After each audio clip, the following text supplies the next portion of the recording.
So I'm trying to finish off the last of the Winchester white box that I brought out here today.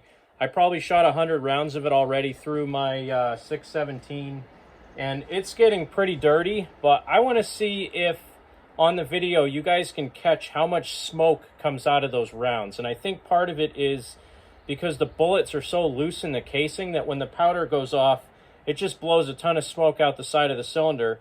If you guys remember, when I first bought this, there was a lot of lead buildup on the frame of the gun.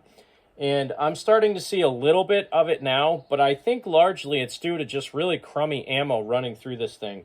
I don't have lead buildup. I have burnt powder underneath the forcing cone, around the forcing cone, and even a little bit on the face of the forcing cone. A lot of burnt powder, but I don't really so much have a lot of lead there.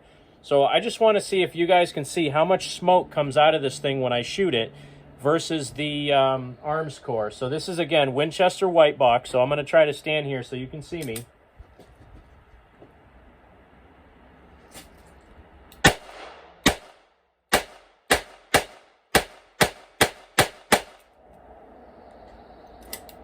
Again, same thing, 10 rounds with the arms core. Let's see if you can see much less smoke.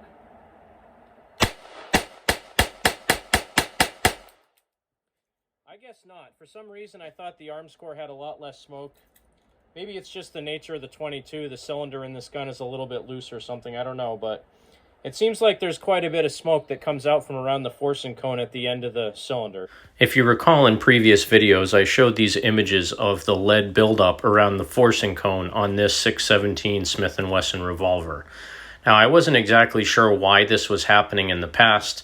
Obviously, it could have been that the cylinder was out of time. It also could have been just an issue where somebody shot several hundred rounds of lead ammo without having cleaned the revolver. But if you look in this picture, it actually looks like the inlet of the forcing cone has a whole lot of burrs on it from the factory and needs to be cleaned up.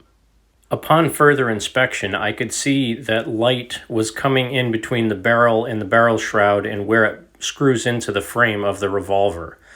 When I looked even harder, I noticed this huge crack on the frame where the barrel screws in.